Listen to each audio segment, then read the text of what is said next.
Welcome to Phase 3 of Icons of the Dragon Ball community, where I interview people from the past and present who I feel have contributed something important or something positive to the Dragon Ball community, the Dragon Ball fandom, and who you should be aware of if you're not. That's what I do. I talk to people. And joining me on this edition, it's a real throwback to speak to this man. It's a real pleasure. It's a fan from yesteryear who has really been a Dragon Ball supporter and content creator for many years in the past, and has been very involved in the community, and now has moved forward with his content creation over on Battle Geek Plus, where it's essentially a channel, which I will link in the description, that's all about playing video games. And that's pretty much what they do, is play video games, old, new, and talk about them. And it's very, very funny. So check out Battle Geek Plus. I'm going to put a link, like I said, down below, especially if you're a gamer, because you will be entertained and maybe even enlightened too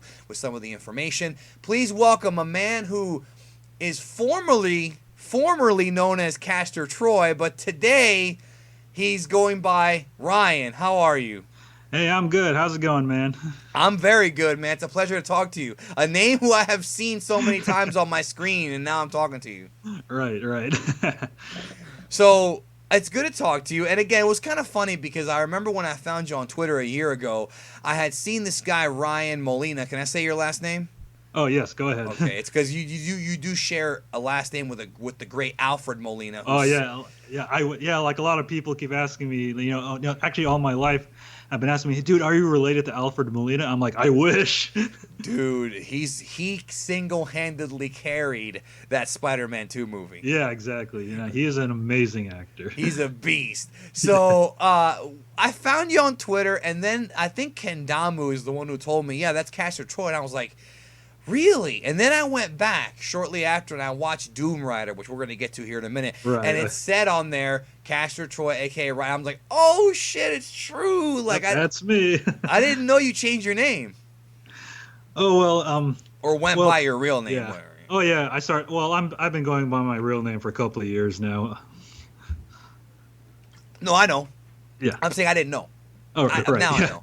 Yeah. So I was taking a sip of tea. I thought you were going to keep going. No, but let's talk about Battle Geek Plus. Now. Yeah, okay. Yeah, you, and then we're going to go back and talk about Dragon Ball. But before we do that, let's talk about Battle Geek Plus. So you, Josh's wife, you guys have all gotten together to create this channel where, you're on Channel Awesome and you're essentially just basically playing games. So do you mind telling us, like, the genesis of that project? Like, what is your, like, goal? And more importantly to my subscribers, why should they check out Battle Geek Plus when there are so many video game channels out there? What makes yours stand out? Well, we play a lot of video games, but we kind of do it in a, unique way. We don't, show, the entire playthrough of what we do. We cut it down to the best parts. We insert a lot of sketches because we actually started out as a sketch comedy channel. Then we started moving into gameplay because it was a good way to get everybody together. Then we can kind of do something unscripted, and I think a lot of our comedy just comes from our reactions to things. So that's what we kind of wanted to capitalize a little more than a lot of the scripted content. So yeah, you can check us. You can check us out on YouTube. We play games. We do a lot of skits. We actually talk about a lot of gaming topics. We also do a lot of retrospectives on a lot of classic games, a lot of new games. I like a lot of stuff like that. We've worked with the Nostalgia Critic. We've worked with a lot of Channel Awesome people. So yeah, it's been a lot of fun. And I like how you guys are very timely. A Star Trek movie will come out, you guys will play the Star Trek game. The Turtles movie comes out, you play the Turtles game. Of course, Kendamu is no secret how much he loves Turtles. So I do like that about Battle Geek Plus a lot. Oh yeah, you got to capitalize on those trends, but you kind of have to put your own thing into it. Your own personality, your own uniqueness is what makes you stand out. what helps you stand out creatively among the masses. Yeah, and what I like about Battle Geek Plus, and again, I want everybody to go subscribe and watch some of their videos, like for real, is I like how you guys, when you do your sketches, you do it amongst the playthroughs, and a lot of the times the sketches, I'm laughing because I'm thinking about them, bro. They're very funny. Sometimes sometimes you'll have little Easter eggs, like little things will happen in the background, and like I have to, like, wait a minute, did I just see that? I gotta go back and check. Like, I love stuff like that. Like, it adds to the replayability of the channel. Yeah, exactly. Just like how video games have Easter eggs, we like to put little bit of Easter eggs in our videos. Sometimes we'll in relation to a certain video game, we'll put like a little sketch there, just to make it funnier. And so it's not just us playing games. You'll see something a lot funnier, during the gameplay too. Yeah. No, and I love it, like I said. Now, let's talk about Dragon Ball. Let's go back to the beginning, right? Okay, awesome. All right, before Dragon Ball. Let's do pre-Dragon Ball. You're an 80s baby. Right? Yes, I was born in 81, so yes. I was definitely an 80s baby. Yep. I'm also an 80s baby. Not quite 81, but right. Still. So you were born, you grew up, and I feel like the best time to be a kid, even though nowadays a lot of the younger people have stuff that we couldn't even dream of having. I just remember... when we were kids, you'd get the video game magazines, which don't even exist anymore. Right? And you would open up to the back, and you would see these things that you would never have. Like, I have a collection of EGMs, and I would look at stuff like the Atari Jaguar, the Panasonic 3DO, and I'd be like, there ain't no damn Toys R Us in my area that sells these things. They were like the B systems.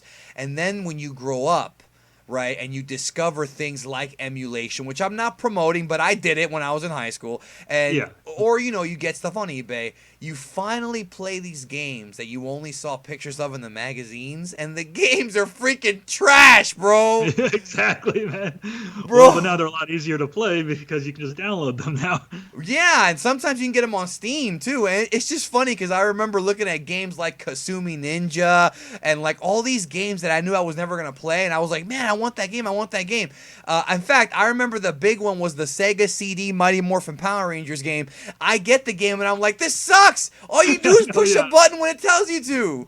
Yeah, I played that too, and I never got far in it. No, I think the last level was like the Green Ranger. I think that was it. I think it just ended after that. It only went up to there? I think so. I don't remember, but it's just funny to me, bro, because like it's that era of like discovery is because of the internet. Like, we have Dragon Ball spoilers coming out, or anything really, Walking Dead, whatever, like quick. And, for example, let's take Star Wars. If you go see Force Awakens December 18th, great. The spoilers for the movie are already completely out on the 17th because of the fact that the UK gets the movie and Australia gets the movie a day ahead of us. So because of that, just going on Wikipedia, you're going to get the entire plot leak. And it sucks. Like, it kind of sucks, but... I know. Yeah. So, as an 80s baby, what stuff did you watch as a kid before Dragon Ball? See, before Dragon Ball, I obviously watched Turtles. I watched a lot of He-Man. I watched a lot of Batman animated series. X-Men. The Mega Man cartoon. Ocean Dub, represent. Yeah, Ocean Dub. Yeah. Yeah. Wow. There are so many things I watched in the 80s that I actually didn't see Star Wars until 1994. That's a late. Now, did you see Transformers? Yes, I did. Oh yeah, Transformers. I saw that. I saw G.I. Joe. I saw Exo Squad. Wow, the Biker Mice from Mars. Oh man, that's 90s. What about like Eat the Cat? Yeah, Eat the Cat. The Terrible Thunder Lizards. It's funny because when I first talked to Hale Zeon, who's the same age as me, we had this like crazy, like what we're doing right now. We had this crazy like throwback to the 80s, I guess, conversation or whatever. And we talked about Nick Jr. and we talked about how, and I do want to talk to you about this a little bit because it does have to do with Dragon Ball. We talked about Nick Jr. and we talked about like being a kid in the 80s, how you had all these shows like, for example, you had Maya the Bee, you had the Little Bits, you had, Robotech, and this was anime. But they did not tell us it was anime. Oh, I remember Robotech so well. Dude, like Harmony Gold and Saban, both companies, did their absolute best to hide from us that this was Japanese. And as a kid, you it feels different, but you don't really know why it feels different. And then when you grow up and you get stuff like Wikipedia, you're like, wait a minute, time out. You're telling me the Noozles is called Adventures of Koala or Koala Henshin? Right? You're like, wait a minute. Robotech is Macross. The fuck is this? Like, and you're just like, my childhood was a lie. Yeah, like I remember like Power Rangers. I didn't even know that was a Japanese show at first. And like I had no idea why Rita Repulsa's voice would not sync up with her mouth movements. Barbara Goodson, who also voiced Goku once. Yeah, exactly. It all goes back to Dragon Ball. Yeah. Right. No, you're right. And then when you grow up and you find out and then you rewatch the episode, then you pick up on things like when they get the Thunder Slingers, it says Kyoryu Sentai Zyuranger, or when, for example, the episode where Billy fights Eye Guy, you see a little Japanese kid for one frame. They fucked up. You pause it and you see the kid right behind him and you're like, oh. Like, well, yeah, I was always wondering why the city in Power Rangers like did not look like anything in America at all. Not just that, but I remember there was one time, I think I talked to Kendamu about this. Yeah. There was one time where they showed, a clip from Zyuranger of a monster attacking, essentially Tokyo. And the voice in the Power Rangers version, the voiceover guy was like, the monster's attacking Chinatown. And I'm like, dude, that's so racist, dude. Like, they're just assuming that all Asians look the same, so they called it Chinatown. And, it doesn't hit you until now, Yeah, I know, exactly. But it's just, what a wacky time. So how'd you find Dragon Ball? Yeah, so Dragon Ball, like kind of most people in the early 90s, I saw it in the back of the EGM magazines, like, the Dragon Ball Super Butoden games. I was like, whoa, these look pretty cool. That's how I found it, bro. Yeah. And so I also remember in 1996, I went to the Philippines, and like they were actually playing like the hybrid movie 5 and 6, English Filipino dub. I think they call it Really? So you watched the freaking We Need a Hero. You watched that version? No, I actually didn't watch it. I had no interest in it. Like when I saw it, I was like, hey, like this is Chrono Trigger with golden hair. But years later, I actually did watch it. Wow. Yeah. So that's when you first saw it, right? Wow. Okay. Yeah, because it was similar for me too. It's just kind of funny that, and it was, and I think I've told the story before. It was those two cooler movies that I found at a mom and pop video game store. Oh, really? Yeah. And it's funny because these things don't exist anymore. At least, they do, but only at like flea markets. But yeah. I'm sure you remember when we were kids. There was Toys R Us, which was much bigger back then. Then you had like KB Toys, and then you had like. KB. Do you remember? Did you have Play World over there or Kid World? No, we actually didn't here in California. Yeah, that's a big one. And then what happened was like you had these little mom and pop shops. Well, there was one that was in Tampa where I live at, and it was run by two Asians. I guess they were Japanese, but I don't remember because I was a kid. And just like the Power Rangers producers. And I remember they were the only video game store that had Neo Geo CD. Oh, wow. Dude, they had everything. And they had Dragon Ball Z. I went in there. They had all of the Ocean Dub Pioneer tapes. And then off to the side, there was one that had a picture of Trunks on the cover who was not in these movies. And it said Dragon Ball Z movies 5 and 6. And I told my dad, I was like, let's take this one. And then I remember. Oh, wow, really? And it was the Japanese sub ones from S. Baldrick Productions. Yeah, I think, dude, I had that tape. Well, I had crazy. to order it from someone online, but yeah, I had the tape too. The S. Baldrick one. Do you still have it? No, I actually, I actually sold it when I actually sold my old VHS of the Trunks special. I actually just gave it away with, with the tape. Dude, because like there's a promo. Do you remember how in between movies 5 and 6 there was a TV promo for movie 6, and Goku's like, "Oh, we're facing an enemy we already faced before. It's cooler." Is that when he's like dressed in his yard rat outfit? No, that was after movie 6. That was a promo for movie 7. But on the tape, there was a promo for movie 6 after movie 5, and I can't find that promo. I'm having trouble finding it.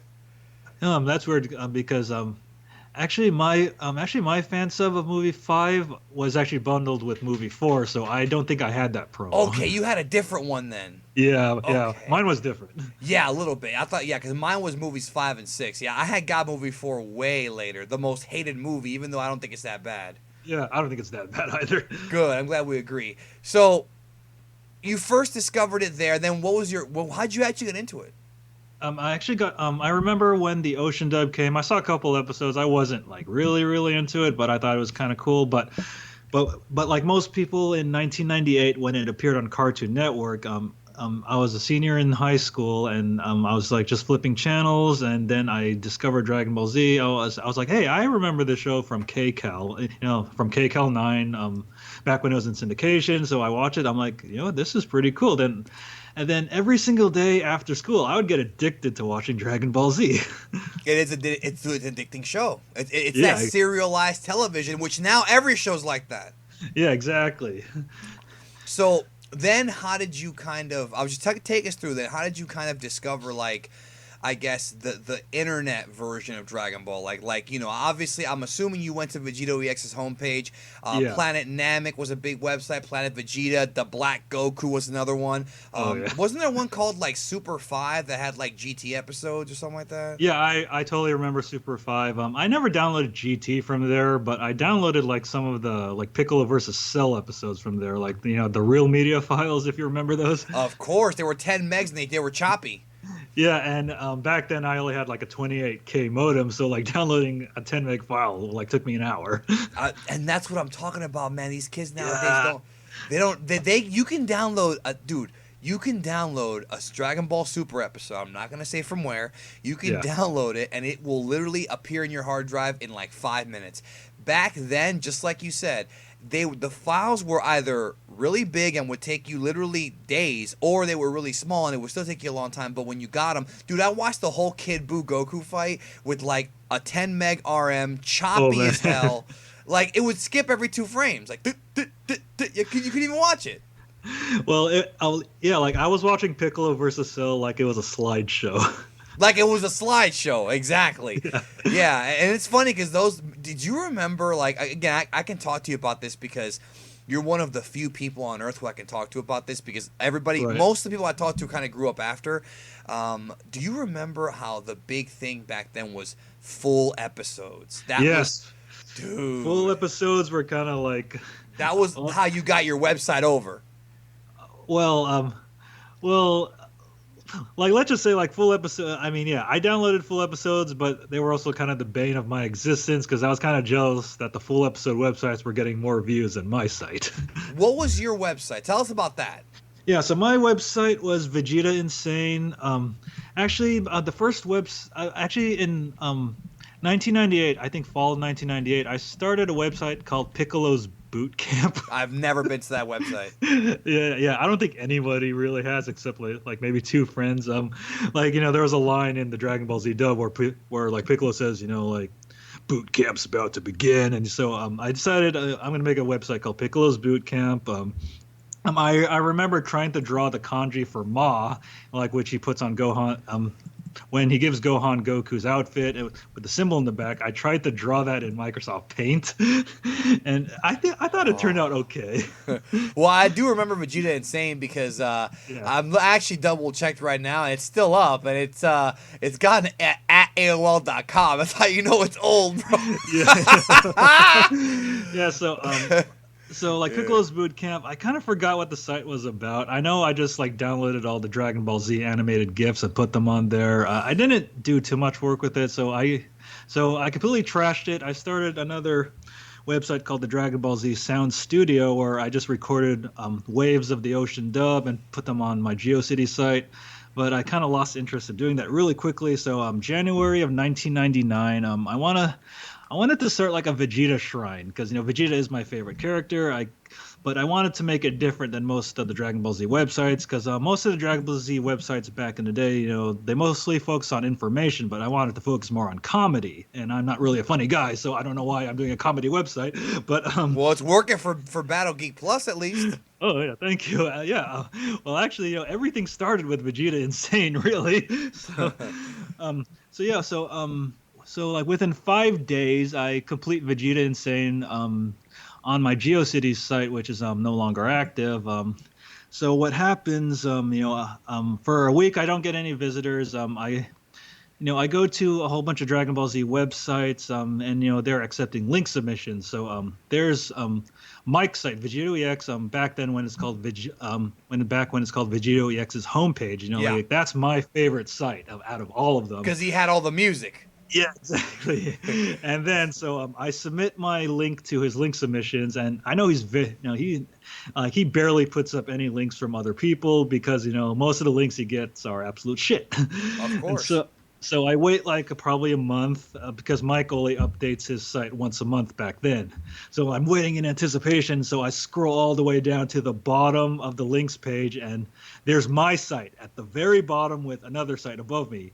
And that's when I felt like, oh my God, I got acknowledged by Vegito EX. I'm such a big fanboy of him, and I still am to this day. And so that's what starts everything because, that's the power of a simple acknowledgement. Because if Mike never linked my site back in the day, I wouldn't be here today. Well, I want to talk about that, but also it's funny because I know Mike has talked about this before, how nowadays you've got kids every day starting up YouTube channels, not just about Dragon Ball, but anything. Back then it was the GeoCities, back then it was like I forgot the other one, bro. It was GeoCities, Tripod, yeah, Fire, Homestead. yeah, and like now it's all about YouTube, but it's just funny how it's the same thing. Everybody wants to start their own thing. So okay, so you got the link there. How did you end up? Because moving forward, you had been involved with the Doom Rider thing, and then you wound up being.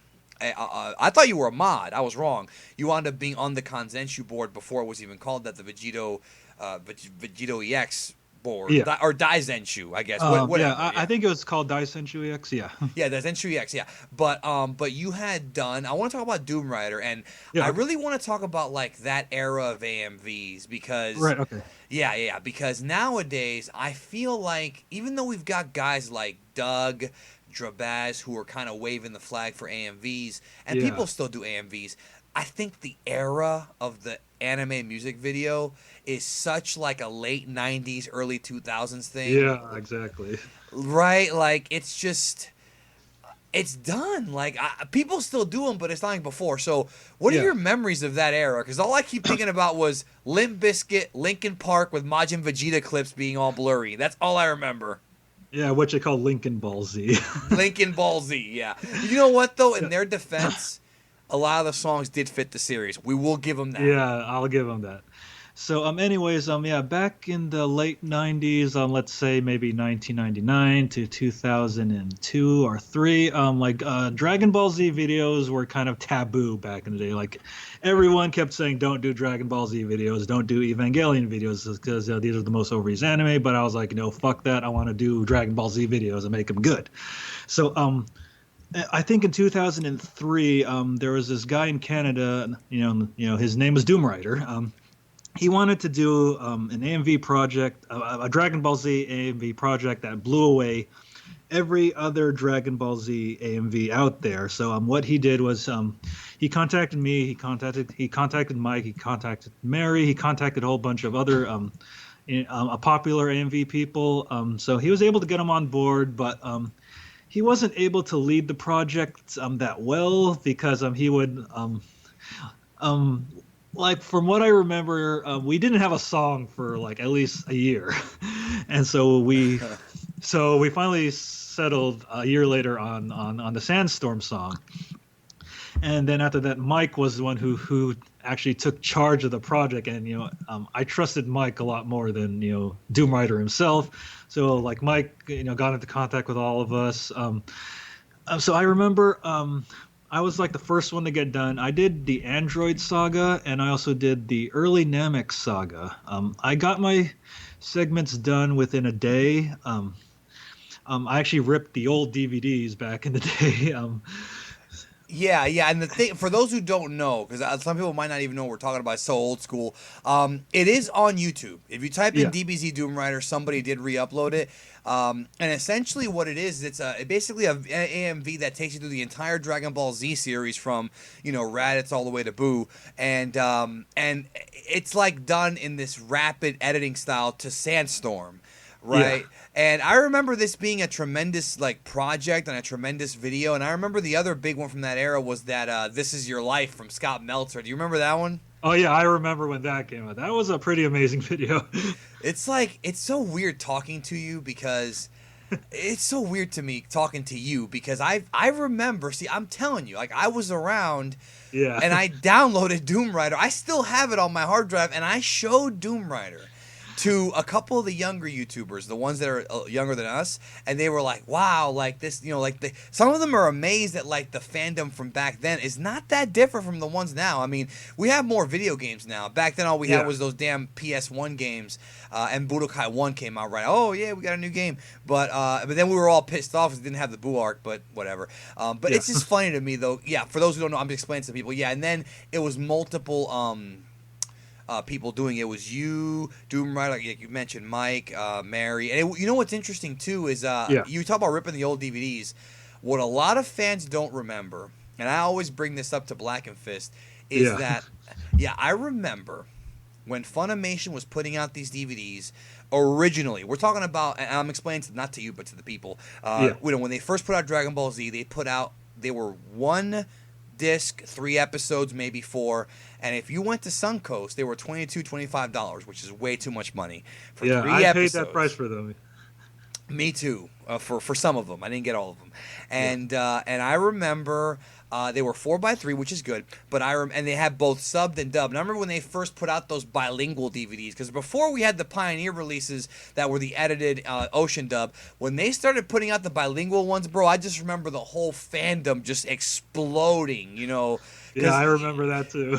Yeah, I mean, I was on the I think it was the Daizenshu IRC chat room way back then. This is we're talking about stuff that half the people listening don't even know what we're talking about, but who cares? It's not. It is for the old school people. Exactly. And I remember when they were putting these out, the last thing to come out was the Cell game. Now I'm not really sure why that is, but they put out the entire Boo saga on DVD, the rest of the Cell stuff prior to the Cell game, but they did not release the Cell games till the very, very end. And I remember the Doom Rider project, you guys were in the middle of doing it, but the Cell games, you could not pull DVD footage because it wasn't out, because for some reason Funimation put it out after the rest of the series.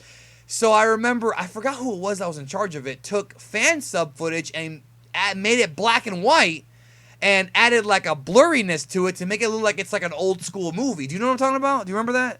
Oh, actually, I will hate to break it to you, but Mike actually had to get Dragon Box rips for that. Is that what it was? I thought it was fan subs. So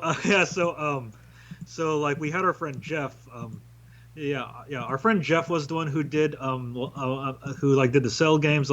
He purposefully made it look like fan subs because we didn't want to Mike, you mean my life is a lie? Power Rangers from Japan. Yeah, so we didn't want people to think that we illegally obtained the Dragon Box footage. So we said, we just used fan subs for this. Dude, you fooled me. We made it look like it was fan subs. Look, you kind of fooled me, bro. Honestly, because the way that he did the tape thing, where he had the tape going up and down, that was that's masterful editing. Yeah, exactly.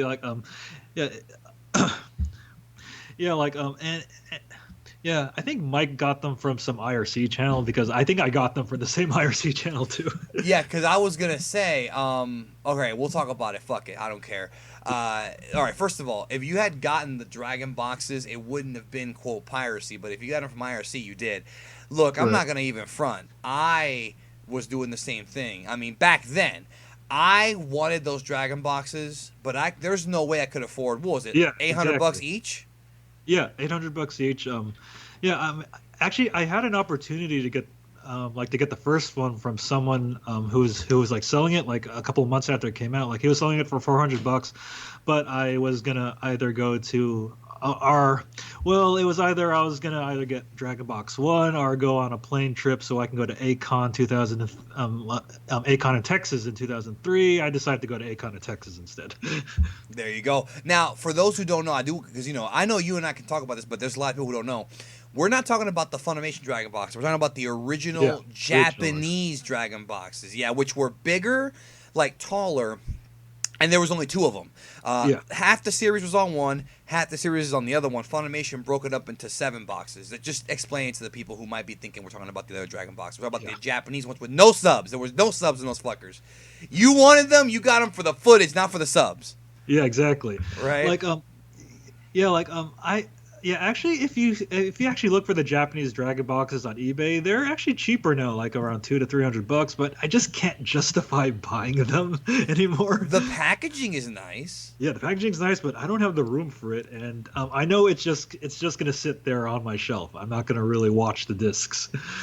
Yeah, it's more of a collector's item, right? Yeah.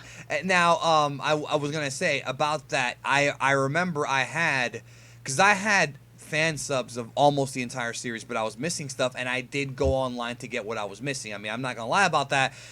Same here. Yeah, I mean, we had no other choice. It wasn't like we were trying to pirate the series to take money away from Toei, but they didn't put it out yet. We didn't have it yet. When they put it out, we were good to go. But before they, especially the first 2 arcs, because it took like an extra 3 years for them to get the rights back from Pioneer or Kidmark or whatever. Yeah, so we couldn't watch the uncut Vegeta fight unless we got it from the Dragon Boxes. So I'm not justifying piracy, but we were all kids back then anyway. So yeah, exactly. Yeah. Nowadays, support the official release. I just want everybody to know that. Yeah, buy the Blu-rays. Yeah, buy the Blu-rays. If you can afford the Dragon Boxes, the Funimation ones, do it. But the Blu-rays are good. And you know what? The Blu-rays are only a little tiny bit more expensive than the Orange Bricks, and they're way better. Yeah, exactly. Do you have the Dragon Boxes, the Funimation ones? I used to have them. I got them all when they first came out, but I don't have them anymore since I sold them, since I needed the money. Why the hell would you do that? Now you need the money, bro. Now, if I want to get Dragon Box 2, it's going to cost me an arm and a leg. I know, but you had it at one time. Yeah, I had it one time, and I actually sold it for a lot of money, too. I used it to buy a PS3 Slim when it came out. Dude, you can get a PS3 Slim now for like $75. Yeah, exactly. But I bought it back when it was brand new. Yeah.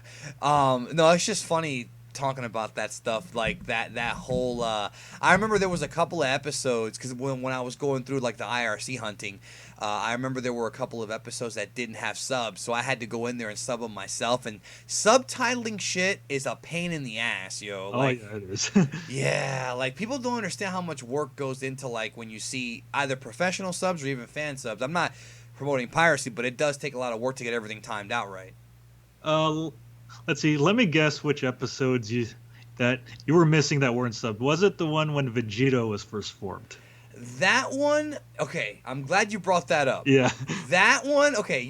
That's not what I'm talking about, but you are right about that. Okay. My tape. All right, my Dragon Ball fan sub tapes had episodes 263 to 265, 267. 268 was the one you're talking about. Yeah, and then 269, 270. Yeah, but mine skipped 268. Mine actually went to mine too. Okay, so what happened to 268? We still don't know. I have no idea why. I have no idea why nobody got 268 for some reason. I know I recorded it from the international channel when it aired. Lucky you. Yeah. Damn, I didn't have that. And you know what's funny? Because I remember Mike, Vegito Ex, was talking about how for GT they had, I think it was on Kerbifer's YouTube channel, how they had 61 to 64 but not 60, which is the Gogeta episode. Yeah. I think that's what it was. And I remember thinking he's right because I had those GT episodes and I had to get, I'll never forget, a buddy of mine found the end of GT in Spanish, but not Latin America. Really? Yeah. We're talking about the Spain Spanish, which is different than Latin American Spanish, and that's the only way I could watch it. See, again, I'm not trying to sound like an old man, But nowadays, you go on Funimation.com or Hulu, you watch the entire series in 2 seconds. Back then, we had to hunt these things down, bro. Like, Pokemon Go ain't shit compared. Yeah, you kids, get off my lawn. Get off my lawn. That ain't shit compared to looking for Dragon Ball tapes. VHS tapes. And when you're in high school, right? Hey, you got Dragon Ball tapes? Which Yeah. ones? Which ones do you have? Oh, I have Bio Broly and Boo Saga this and that. And you gotta understand, people talk shit about Bio Broly, but if you had Bio Broly back then, you were like, okay, I got the third Broly movie. You were a hotshot. Oh, dude, back in high school when I was getting in, like when I was into Dragon Ball, dude, I was like the Dragon Ball Z king. People would come to my place to watch. Like the Majin Buu saga, the Majin Vegeta saga, which was like years away from airing. Like people would go to my place to watch Dragon Ball Z they have not seen. Dude, and the thing about Dragon Ball that I love so much is that it's such a universally loved series, and we're seeing it now with Super. Because I was the same thing like you, except that in my high school there was about 2 or 3 guys, but I was definitely one of them because I had the most tapes. I had collected for so many, and I remember I brought in like the Japanese like Gohan versus Cell, and back then, bro, people were so grateful to be watching new Dragon Ball. Yeah, You exactly. never complained about Goku sounds like a girl. The Japanese voices suck. All this self-entitled dubby bullshit wasn't around nobody back then. cared. Yeah, like all my friends just wanted to watch new Dragon Ball. Like they didn't care what the voices sounded like. Right? Like, they're watching Gohan fighting Cell, right? And remember, all we saw was Gohan as a kid. They're like, is that Gohan? Like, Yeah. why is he cutting up those little mini cells? Like, what the fuck is that? Like, you just don't know what the fuck's going on. It's such a, that excitement, you know what I mean? And then later on, yeah, go ahead. Yeah, like everyone was like, how come Goku and Gohan have gold hair? How come Vegeta has gold hair? Who's that guy who looks like Vegeta? Oh, that's Trunks, his son. He has a son. He has a sword? Cool. Right? Like, dude, it was so, I'll never forget, dude. I'll never forget. I brought in Frieza's Final Battle, which was episodes 119 to 121. Anime Labs. I brought them into my video productions class, and I'm sure I want to hear your stories too. And I put it in, and people were like so mesmerized. And it was in Here's the thing that's crazy. It was in Japanese. It was in shitty quality. It was blurry. It was a VHS tape. The subtitles were blurry. They didn't give a fuck, bro. People were so into this guy chopping freaking Frieza in half, and the music, and it's like this, man, like I miss those fans. And nowadays with Super, the vast majority, not all of them, are cool with watching Super because it's new Dragon Ball. They don't care about Goku's Japanese voice. There's still some assholes who are I'm waiting for the dub. Well, you're not a real fan, because if Dragon Ball comes out, I have to watch it now. I can't wait for next year or 2 years from now. I have to watch it now because I've always been like that. Yeah, exactly. Yeah, I also remember in college, like when I was in college, and let's say this is the fall of 1999. I remember. That was the Second Coming, bro. That was when Frieza Saga aired. Yeah, exactly. When let's see, like I was taking a computer class, but and like this is the time when emulators were able to play Hyper Dimension. So like I downloaded an emulator in my class. I was playing Hyper Dimension, and I had all these people gather around me watching me play Hyper Dimension. And then after that, everyone else was saying, hey, like, do you watch Dragon Ball Z? What's gonna happen next? So I was telling them everything that was gonna happen, because I already know what happens. But spoiler. I was like spoiling everything to everybody. They're like, "What? Goku gets gold hair and kills Frieza? That's so cool, man! You're like the Dragon Ball Z guru. Oh, holy shit!" It makes you feel special, right? Yeah, exactly. Yeah, no, and like it's funny because I remember those games. Same thing with a lot of games, but I do remember that era too. Like just getting the end, because obviously we didn't have. I mean, I don't know about you, bro, but I was broke. I grew up broke, right? Oh, really? Oh, wow. Yeah, like we didn't have any money, dude. I couldn't, dude. Do you really think if I told my mom and dad, hey, can you buy me a Famicom, they'd fucking look at me like, well, wait a minute. You've already got a Super Nintendo. Why the fuck do you want a Japanese one? Because I want to play Dragon Ball Z. No. Like, we were poor, dude. We couldn't afford multiple game systems. I had a Super Nintendo, a Nintendo, a Genesis, and a Game Boy. That was already enough.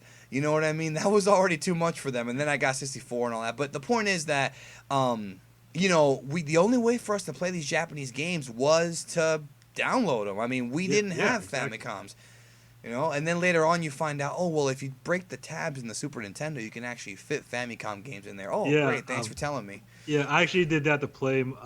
Yeah, I did that when I ordered Dragon Ball Z Super Butoden 2 from eBay, and that's when I broke the tabs on my Super Nintendo. Oh, you deflowered your Super Nintendo for Super Toten 2.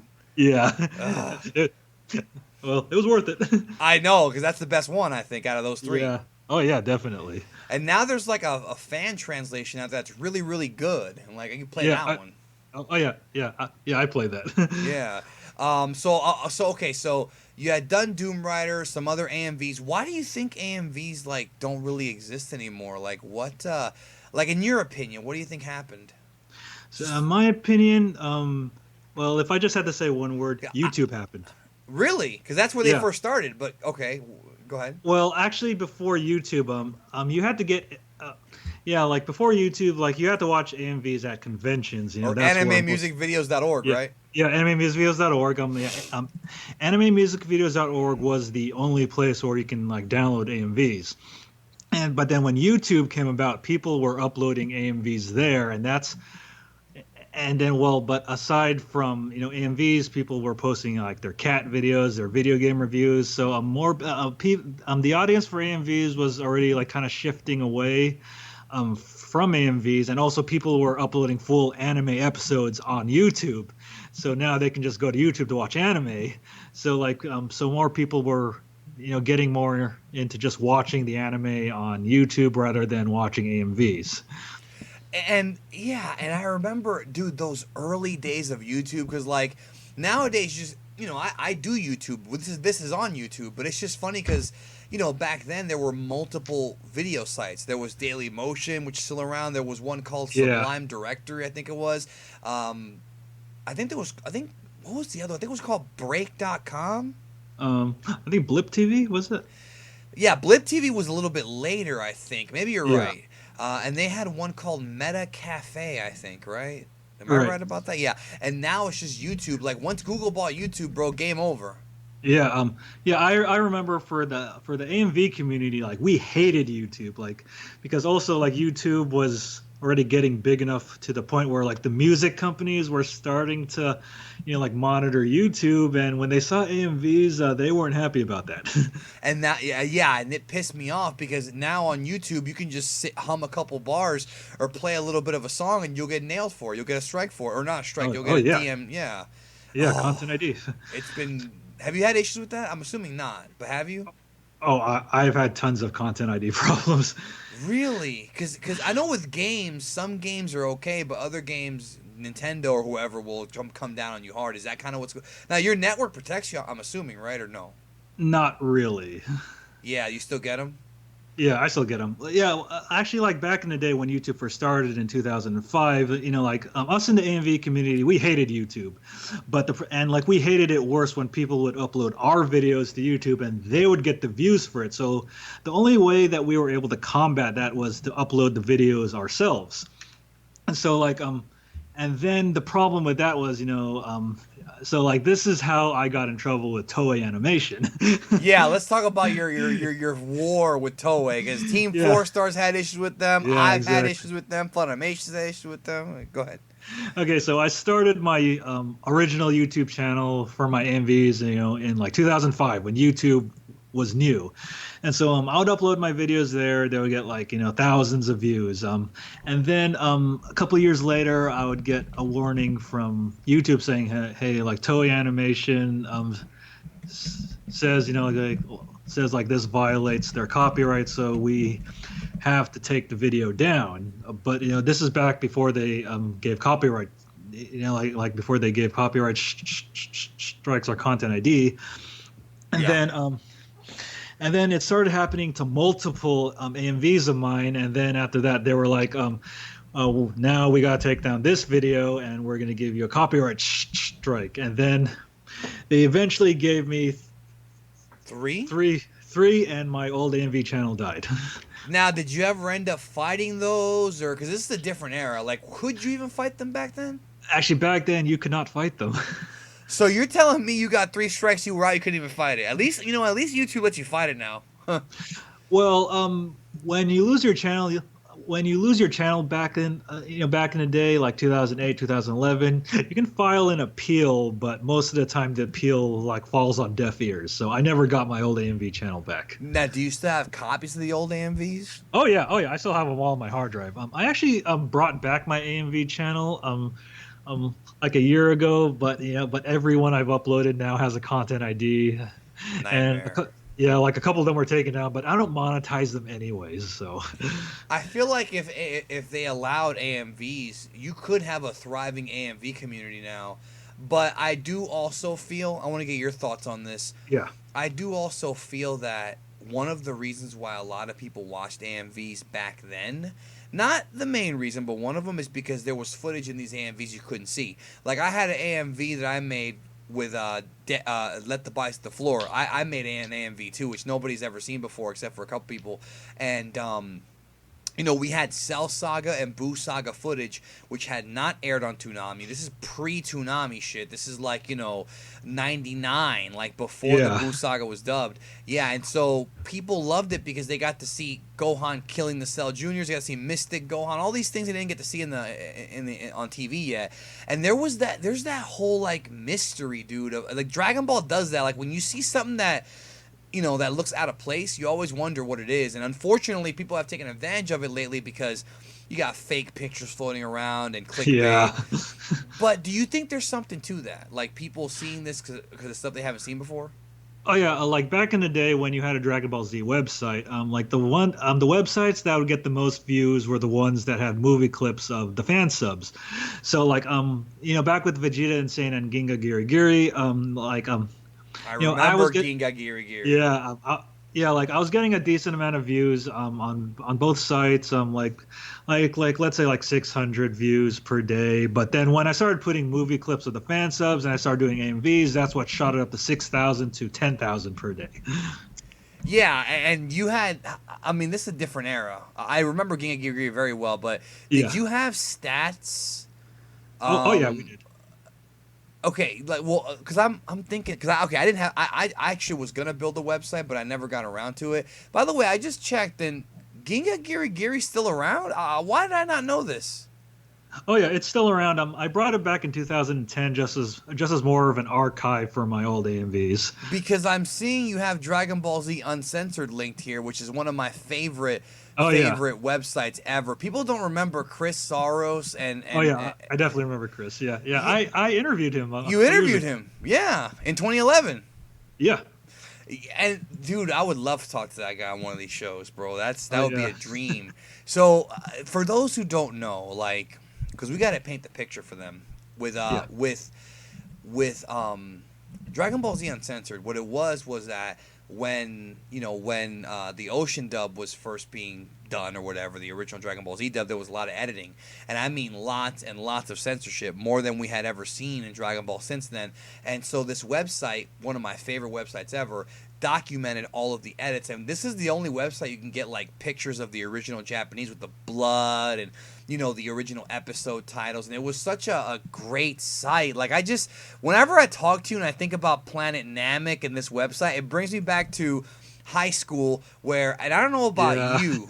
I don't know about you, bro, but like I said, we were broke. I didn't have a computer in my house until not till I was older. I had to go to the public library to use a computer. So you would go to the public library and you just read about Dragon Ball like all day and download GIFs and download JPEGs, and it just reminds me of that. Like it's just I miss it. It's nostalgia. It's nostalgia talk. Yeah. Like back in the day when I would go to the library to research Dragon Ball stuff. Like one girl walked up to me and asked, "Hey, are you looking at Pokemon?" I'm like, "What?" No, don't disrespect me.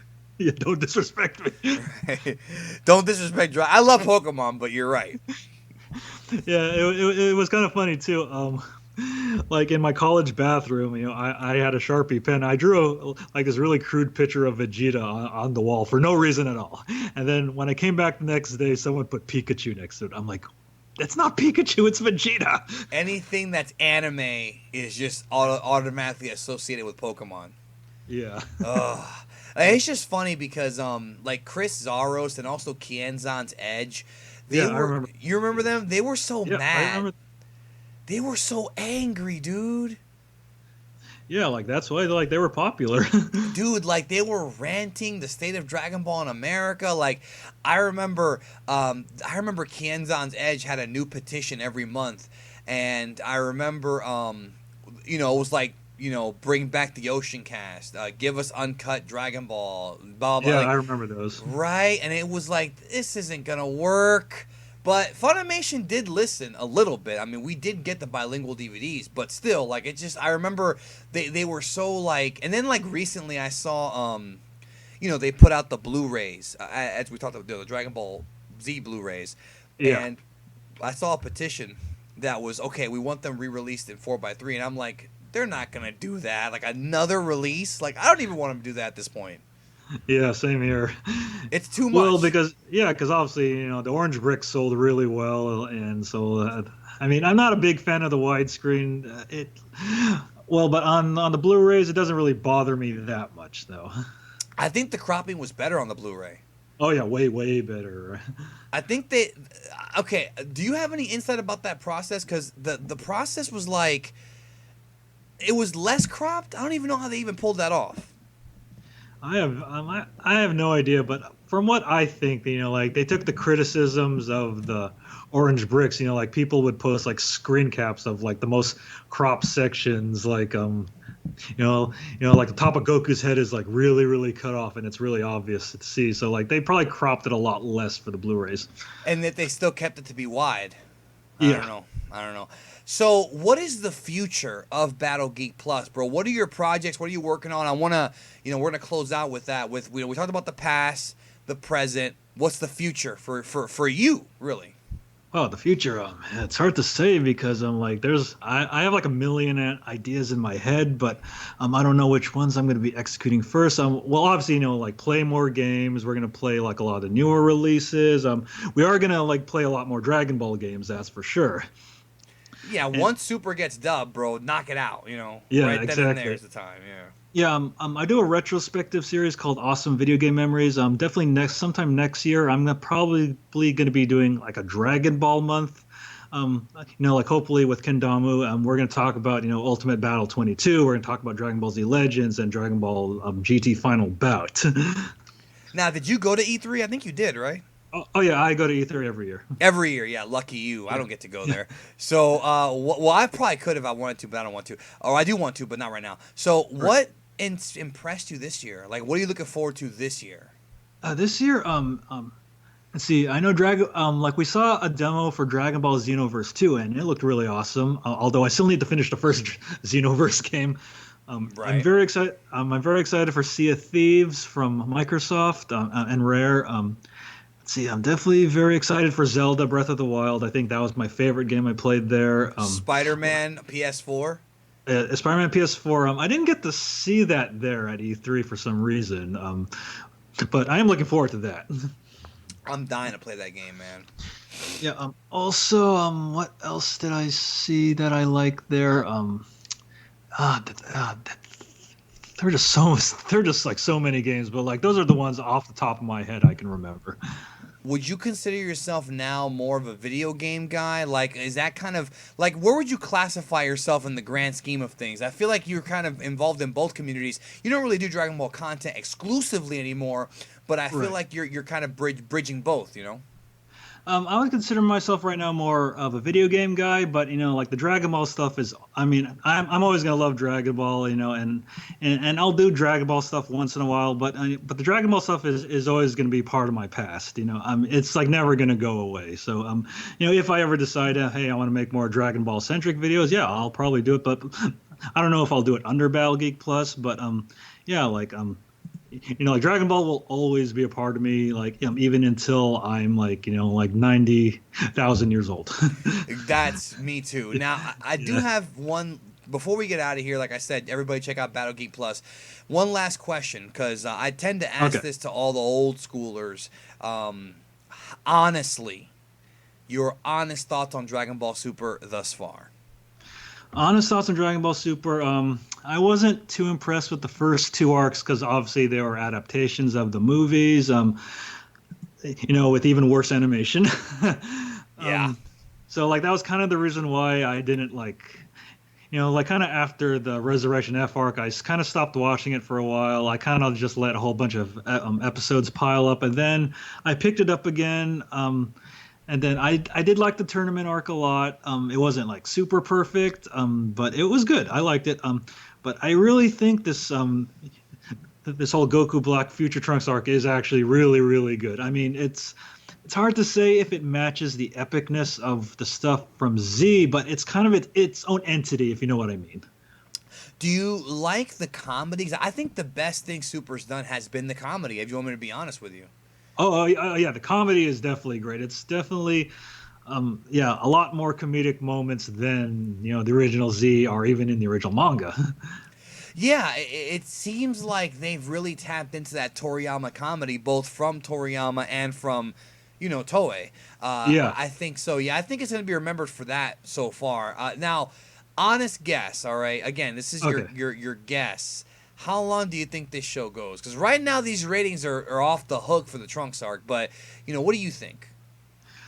I would say a fair evaluation or estimation. I'm going to say it will at least be 100 episodes, and if the ratings are still good, they might, they might maybe do a Dragon Ball Super 2 or Dragon Ball Z Super or No, Super Z. don't say that word around me. I hate Dragon Ball Z Super. I hate when people say that. They're such posers. I'm sorry, man, but yeah, I do think it's gonna hit. I mean, I don't think it's gonna be like 500 episodes or anything. I think it'll hit maybe 100, and then if it proves to be if it still proves to be a cash cow, which it most likely will, they'll probably do they'll do a sequel series. Maybe they won't call it Dragon Ball Super. Maybe they'll call it Dragon Ball Super Duper or Dragon Ball Excellent. Dragon Ball Very Good. And then it winds up, and then we bitch about it every week. This ain't very good. Yeah. Well, and it's probably still going to take place in between the 10-year skip. The 10-year skip. Yeah. They're going to cram so much in there. It's funny because the Future Trunks arc, I do think is going to be longer than the previous arcs. It feels like it's going to be, and I think it's actually it's getting better. It really is. It's not quite like you said. It's not quite the level of what Z was, but it's getting there. Yeah, it is. It's good. It's like the best stuff in Super right now. Yes, without question. I do feel a little bit let down by. Let me ask you this one more thing here, okay? Because I love to ask this again to the people who have seen the series for years and years and years. Were you disappointed with Resurrection F, the movie? The movie, I mean, I enjoyed it maybe a little more than Battle of Gods at first, but now kind of going back to it, Resurrection F, I enjoyed it, but the problem I had with it was it didn't have a sense of urgency. Like Frieza wasn't really a threatening villain. Hell no, because you had Beerus and Whis there saying, "Hey, we're gonna save you. We're gonna save Bulma because of the parfait." Yeah, right? Like let's say if Frieza came back even more super powerful, like he has some way he can't be beat. I think that probably would have made the movie better. I mean, I'm not saying I enjoyed the movie because I was on the extras on the Blu-ray, obviously, but yeah, it's a good movie, not a great movie. It's come to think of it, maybe it's a little weaker than Battle of Gods. Yeah, I'm glad you said that because I've always said, like you, it's a fun movie, but I don't think it's a good movie. And really the reason I think is because it was lacking a real plot. At least Battle of Gods had somewhat of a plot. I just remember walking out of the theater with Mr. Fusion. I went to go see it with Lance, and his thing was, the movie had no story. And I was like, yeah, it did. And he's like, oh, it's just an excuse to sell more toys. I was like, yeah, that's exactly what it is. yeah, because these are all commercials for toys, really. Yeah, we're going to sell Golden Frieza. We're going to sell Blue Goku, Blue Vegeta, and what have they done? Right. Hell, not just with toys, but you got to get the DLC for Resurrection F now, for Xenoverse 1. So they knew what they were doing. But I agree with you. Yeah, I think the return of Frieza, the series' most iconic villain, I think could have been a much grander and greater thing. I think he should have come back with a vengeance. Yeah, well, I kind of didn't like how he only had to train for 4 months, to achieve the golden form. what I was kind of hoping that they would do, like he would train for a couple, like he would train for like a year or so and achieve an even better form than the golden form. Like he had, like, I just wanted Frieza to, like, I wanted Frieza to feel like he was unbeatable. I think that would have upped the tension, upped the drama of the movie, upped the urgency that we really needed for this movie. Yeah, no, I agree with you. I agree. And I think that they should have. I mean, we didn't know anything about Super back then, but I think that the best way to have done that was to have Frieza beat Beerus, which I actually expected them to do. I expected the way they were going to write the movie was that Frieza was going to beat Beerus in like the first or second act, and then the rest of the series or the rest of the movie would have been Goku and Vegeta trying to figure out how to beat the guy who just beat Beerus. Of course, now we know how much stronger Beerus is, but back then we didn't really know. All we had was Battle of Gods. Yeah, exactly. Yeah. Oh yeah. Yeah, there's a lot of I agree with you. I felt that for a story featuring the return of Frieza, he should have been cutthroat. He should have killed Tarble. He should have tortured Trunks. Maybe it's not Toriyama style, but still, like, we need to have this Frieza out for vengeance, for blood. You know what I mean? Yeah. Yeah. Yeah, like I hope for the next movie if they are working on a new movie, like they bring, like like you said earlier, I hope they bring a villain even more powerful than Beerus, maybe even beat Beerus in the movie, and then Goku and Vegeta had to figure out a way to beat this super duper unbeatable villain. So let me ask you a question, because I talked to AJ about this the other day about a new movie. We haven't had any hints for one, but he is under the strong belief that we may see one maybe next year. Do you think that's where the future of the series goes, just after Super's over, just do movies? And the other question, the follow-up is, are they going to be branded as Dragon Ball Super movies or Dragon Ball Z movies, and will they be, I hate using this word, but we got to use it, will they be, quote, canon to the series, or will they be side stories like the old movies? What do you think? Well, I have no doubt they're working on a movie right now because, like why not make another movie? Because, like, these things are cash cows. I still think they're going to keep the Z branding because that's what that's what's going to get people in seats, obviously, because Dragon Ball Z is like super iconic all over the world. Like, I think more people will see something Dragon Ball Z related than Dragon Ball Super at the moment. But let's say we're over 100 episodes into Super and it's like the top selling thing, like, and it's ever. Getting dubbed. Yeah, I see where you're going with it. Yeah. If it becomes super huge, like, no pun intended on super, they might start branding the movies as Super. Yeah, I would see that too. It's just, we'll see. There's just so much. There's so much that could happen, bro. It's like every week there's some new shit going on that, it's just, even Kanzenshu's having trouble keeping up with this shit. Like, we all are. Yeah, like, it's either a Xenoverse thing or a new form for a villain or a character reveal. Oh, what were we going to say? Yeah, dude, I bet you anything at Toei right now, they probably have the next 5 or 10 movies already, like, in the idea process right now. I hope so. Yeah. Because I want more Dragon Ball. I mean, I don't care if Super's been a letdown.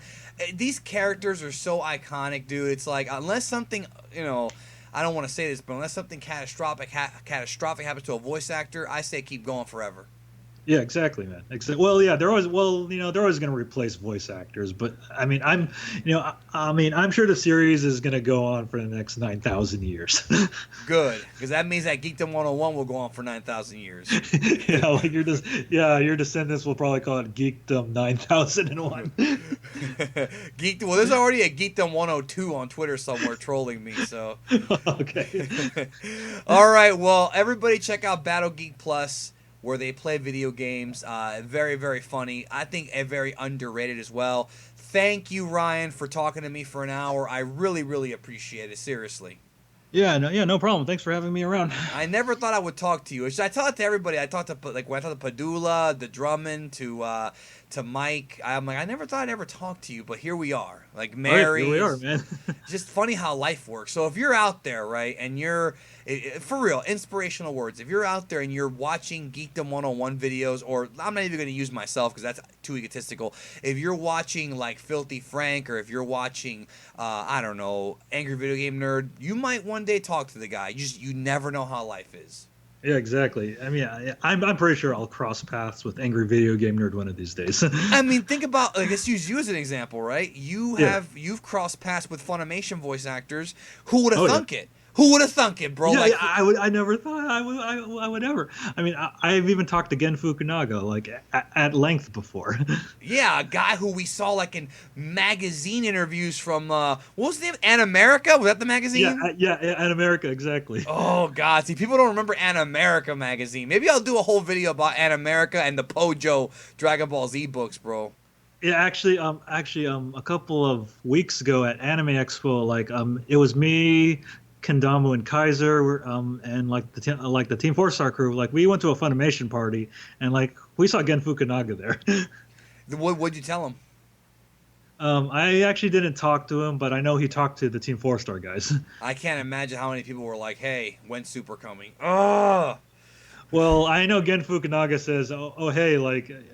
He actually likes Dragon Ball Z Abridged. Like he's all saying, like Dragon Ball Z Abridged is like the reason why Dragon Ball Z is still relevant.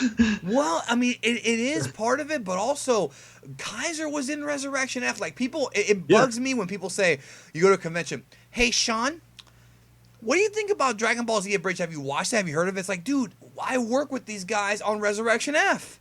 Yeah, exactly.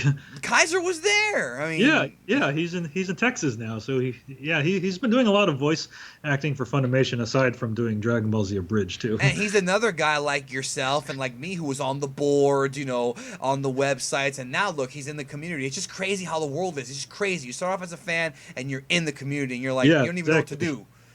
Yeah. All right. Well, Battle Geek Plus, thank you again, bro, and we'll catch all you guys down the road. All right. Take care, everybody. Later.